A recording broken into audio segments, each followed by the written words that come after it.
'Tis the season to be jolly. Whether you celebrate Christmas as a religious holiday or embrace it as a joyous secular festivity, we all partake in customs and rituals that hark back to a time when the short days and cold, dark nights were to be feared, and the promise of a new year demanded not just acknowledgement, but jubilant celebration. Join me as I take a look at the enchanting folklore of Christmas. Where did it all begin? Spoiler alert, there wasn't a bearded man in a red suit delivering presents to the good boys and girls back when Stonehenge was built. The first winter festivals aligned with the winter solstice, the shortest day and longest night of the year, marking the point where the sun starts to return to the world. No small event when you live off the land. Druids, who were the healers, prophets and judges of the time, would have overseen most of the solstice ceremonies. Bonfires were lit to welcome and strengthen the sun, and mistletoe was cut from the boughs of oak trees. Mistletoe, now known to us all as a prompt for Christmas kisses, is a plant that held profound significance for Druids. It was a symbol of fertility and an emblem of life's tenacity, thought to hold the life force of the leafless host tree during the winter months. As an aside, the whole kissing under the mistletoe thing came much, much later and really took off in the 1700s. If you're going to do it properly, a berry should be picked from the hanging sprig or ball of mistletoe with each kiss, and when the last berry is gone, there should be no more kissing. The Druidic cult was in effect ended by the Romans when they invaded Britain. The solstice remained important though, and the Romans had their own week-long winter festivity, Saturnalia, a holiday in honour of Saturn, the god of agriculture. This was a hedonistic celebration with feasting, gift-giving and general freedom from restraint. Roman temples would be decorated with copious amounts of greenery, and people would bring in holly, which was the sacred plant of Saturn. With its shiny leaves and bright red berries, holly is still very much in evidence in our Christmas celebrations. And as befitting a plant so entwined with ancient rituals, it has its own legends and lore. Druids would wear it. The Romans would exchange wreaths made of it for good luck. And holly, gathered on Christmas Day, was believed to ward off witches. Planting holly on your land would protect against poison, lightning, the evil eye, and fire. Later, Christian symbolism connected the spiky leaves with Jesus' crown of thorns, and the berries with the blood he shed for our salvation.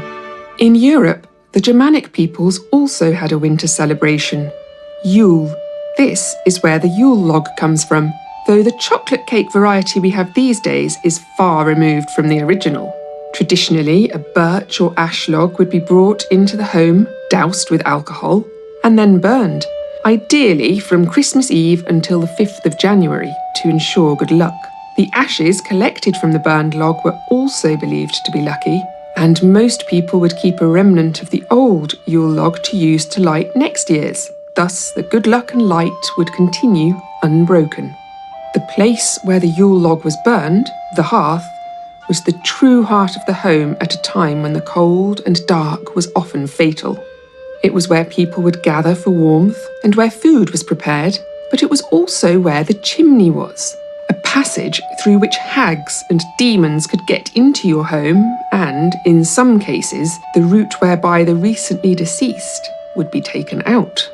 Any mischievous sprites who did drop down the chimney could potentially be placated with food offerings left out in front of the fireplace. It shouldn't really be a surprise then that our current festive visitor, Father Christmas, gets in via the chimney to enjoy a snack and a quick sherry before leaving, hopefully, nice things in our stockings.